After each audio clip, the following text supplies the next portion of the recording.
जिनको हो exam crack करने का ऐसा जुनून, उनका तो हक बनता है ना टॉप एजुकेटर से सीखने का। अनअकैडमी देता है live classes bye India's top educators for over 30 exams. Unacademy, let's crack it. तो अब हम इस वीडियो के अंदर एग्जाम्पल तीसरा और एग्जाम्पल चौथा करने वाले हैं। ठीक है, तो एग्जाम्पल तीसरा क्या है, 4 की घात -3 को घात और उसके आधार 2 के रूप में लिखना है, यानी 4 को 2 की घात के रूप में बदलना है। तो देखो, क्या अपन 4 को 2 × 2 में लिख सकते हैं? बिल्कुल लिख सकते हैं। 4 को अपन 2 × 2 लिख सकते हैं, यानी इसको 2 की घात 2 के रूप में लिख सकते हैं, क्योंकि 2 दूनी 4 ही होता है। तो ये कह रहा है कि आधार 2 आना चाहिए। तो देखो कैसे आधार लाते हैं। अब हम जो है 4 की घात -3 को बदलेंगे 2 के आधार में। तो देखना, मैं 4 को ऐसे लिख सकता हूँ, 2 × सॉरी ये माइनस नहीं है, प्लस का 4 है। ठीक है, 2 × 2 और ये घात जो थी इसकी वो -3 ऊपर की तरफ। ठीक है, अब देखो इसको अपन आधार रूप में लिख रहे हैं। तो देखो 2 आ चुका है। ठीक है, तो हमारे पास में एक फॉर्मूला है कि a की घात m × a की घात n हो। अगर आधार समान हो तो आधार को एक बार और घातों को जोड़ देना है। ठीक है, तो देखो घातों को जोड़ते हैं। आधार समान है तो आधार तो एक बार, और घातें इसकी एक इसकी भी एक, तो 2 की घात 2 हो गई, और ये -3 ऊपर ही रह गई। अब एक और फॉर्मूला हमने पढ़ा है कि a की घात m और इस पर भी कोई घात चढ़ी हो तो ये दोनों घात एक दूसरे से इंटू हो जाती है, यानी a की घात m × n हो जाती है। ठीक है, तो इसका मतलब क्या होता है कि इसी फॉर्मूले का यूज करेंगे अपन। तो देखो इसकी घात भी है और इस घात पर भी और घात है, तो ये इससे मल्टीप्लाई हो जाएगी। तो 2 की घात 2 × 6 है, वो भी माइनस का। ठीक है, इसको 2 के आधार के रूप में हमने लिख दिया। देखो 2 के आधार के रूप में भी लिख दिया और घात के रूप में भी लिख दिया। यहाँ पर 2 आधार आ गया और इसकी घात भी आ गई। ठीक है, तो इस तरह से इसको एक्सप्लेन करना है। अब आगे बढ़ते हैं उदाहरण नंबर 4 के लिए। उदाहरण नंबर 4 भी बहुत ईजी है, इसको समझना पड़ेगा तब जाके आपको ये समझ में आएगा। तो देखो इसमें सरल रूप में लिखना और घातांक रूप में लिखना है। ठीक है, सरल करके घातांक रूप में लिखना है इसको। तो देखना इसको कैसे करते हैं अपन। हमारे पास में कुछ नियम है कि a की घात m बट्टा a की घात n, जब घातें भाग के रूप में है तो आधार को एक ही बार लिखना है और घातों को माइनस कर देना है। ठीक है, तो देखो इसका मतलब क्या है, इसको अपन ऐसे लिख सकते हैं 2 की घात 5 बट्टा 2 की घात 8, और इस पर भी वापस घात है, इंटू 2 की घात -5। ठीक है, अब देखो इसको मैं हम अब किस तरह से सॉल्व कर रहे हैं, इस फॉर्मूले का यूज़ कर रहे हैं। क्योंकि दोनों के आधार समान है तो एक बार आधार लिख देते हैं और घातें माइनस हो जाएगी। तो 5 - 8, क्योंकि ऊपर में से नीचे घटेगी। तो देखो m से n कट रहा है, तो ऊपर था 5 और नीचे है प्लस का 8, तो ये माइनस का 8 हो गया ऊपर आके। ठीक है, और इस पर जो घात है वो घात है 5। ठीक है, इंटू 2 की घात -5। ठीक है, तब इसको सॉल्व करते हैं। 5 में से 8 गया, 2 की घात 5 में से 8 गया तो -3 आएगी घात, क्योंकि प्लस माइनस माइनस बड़ी संख्या का चिन्ह काम आएगा। और ये जो घात है वो 5 ऊपर अभी भी है। ठीक है, ये 2 की घात -5। अब इसको सॉल्व करते हैं कौन से नियम से, अभी ऊपर बताया था मैंने, m × n। ठीक है ना, a की घात m × n, घात के ऊपर घात है तो वो मल्टीप्लाई हो जाती है। तो 2, देखो ये 2 तो पहले से रहेगा यहाँ पे, और ये 3 × 5 = 15 हो जाएगा, क्योंकि घात इंटू होगी घात से ही, तो -15 हो गई, और इंटू 2 की घात -5। अब कौन सा नियम लग रहा है, a की घात m × a की घात n। जब आधार समान है तो घातें जुड़ जाती है, m + n।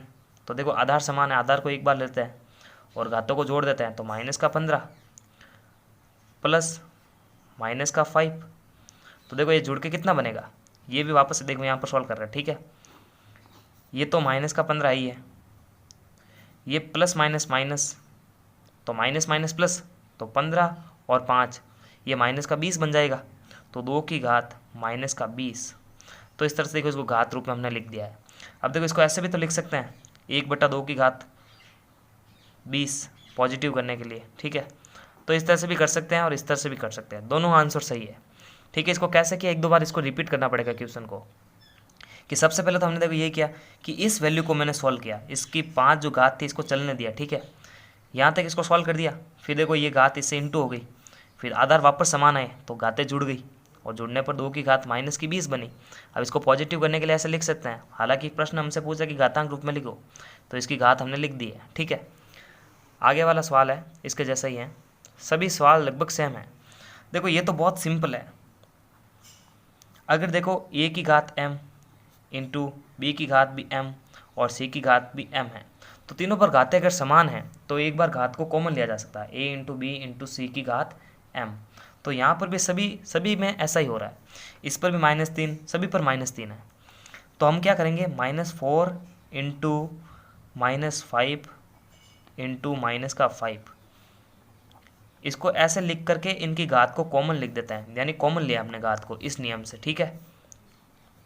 अब इस अंदर वाली राशि को अपन सॉल्व करते हैं। तो देखो अंदर वाली राशि क्या होगी, 25 25 चौक 100, वो भी माइनस का, यानी ये इससे इंटू अगर 25 बना प्लस का और ये इंटू होगा -4 से, तो 25 चौक 100 माइनस का 100 आ जाएगा, और इस पर घात जो थी वो है -3, ठीक है। अब इसको कैसे करेंगे अपन, 100 की घात -3 है, तो इसको पॉजिटिव बनाने के लिए हम क्या करेंगे, देखना इसको कैसे करेंगे। 100 की घात -3 है, तो हम इस नियम का यूज़ करेंगे और इसको भी घात रूप में अपन लिख सकते हैं। तो अब देखो इसको या तो ऐसे करके छोड़ दो, या फिर इसको देखो पॉजिटिव करने के लिए भी तो कर सकते हैं कि 1/-100 की घात ये 3 प्लस की हो जाती है, ठीक है। तो इस तरह से भी इसको सॉल्व कर सकते हैं, ये दोनों ही आंसर राइट है। या फिर एक और तरीका हो सकता है कि -1 इंटू 1 की घात -3 इंटू 100 की घात 3। तो 3 तरीके से इसको सॉल्व किया जा सकता है, लेकिन फिलहाल हमारे को सिर्फ घात रूप में लिखना, तो हम -100 को घात रूप में लिख चुके हैं, और पॉजिटिव लिखना चाहते हो तो ऐसे लिख दो, और इस तरह से लिखना चाहो तो भी लिख सकते हो। तो तीनों रूप सही है। अब इसके आगे वाला है वो भी सॉल्व करते हैं।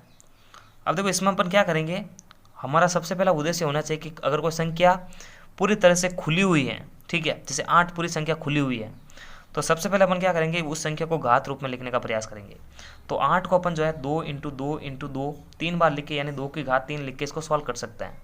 तो हम जो है 1/8 को लिख रहे हैं 2 की घात 3 के रूप में, ठीक है, और ये 3 की घात -3 है। अब देखना इसको कैसे करेंगे, इसको अपन ऊपर की तरफ ले जा रहे हैं, ठीक है। तो 2 की घात -3 हो जाएगी ये, और ये 3 की घात -3। अब देखो दोनों की घात बराबर है, तो घात को कॉमन लेते हैं, 2 इंटू 3, और इन दोनों की घात है -3। तो 2 × 6, 6 की घात -3। इसको पॉजिटिव लिखना चाहो तो ऐसे लिख सकते हैं, 1/6 की घात 3, ठीक है। तो इस तरह से इसको सॉल्व करना, ये बहुत ही सिंपल था। अब देखो इसको सॉल्व करते हैं। इसमें क्या करेंगे, देखो -3 की घात 4 है इंटू, अब देखो इसका मतलब क्या कि ये घात इस पर भी है और ये घात इस पर भी है। तो देखना इसको कैसे सॉल्व करते हैं, ये 5 की घात 4 और ये 3 की घात 4, ठीक है। अब देखना इसको कैसे सॉल्व करते हैं, मैं इसको कैसे लिख रहा हूँ, 1 की घात 4 वो भी माइनस की, ठीक है, इंटू 3 की घात 4, इसको इस चीज़ को ऐसे लिखा जा सकता है, ठीक है, इंटू 5 की घात 4 बट्टा 3 की घात 4, ठीक है। अब देखो 3 की घात 4 से 3 की घात 4 कट जाएगी, और ये माइनस की 1 की घात 4 इंटू 5 की घात 4। तो देखो अगर किसी पर घात सम संख्या में, तो उसको सॉल्व करने पर क्या आएगा, वापस एक ही आएगा, क्योंकि देखो एक पर कितनी भी घात हो वो एक ही आता है, लेकिन अगर पॉजिटिव घात है तो प्लस का चिन्ह आता है, और नेगेटिव घात है तो माइनस का चिन्ह आता है। तो देखो -1 की घात पॉजिटिव है तो वापस एक ही आएगा, तो इसका मतलब ये घात रूप क्या आएगा, 5 की घात 4। तो इस तरह से इसको सॉल्व करना, ठीक है। पूरे चैप्टर की प्लेलिस्ट की लिंक आपको वीडियो के डिस्क्रिप्शन बॉक्स में मिलेगी, वहाँ जाके आप बैक टू बैक सारे वीडियोस देख सकते हैं। तब तक के लिए लाइक, सब्सक्राइब और शेयर करें।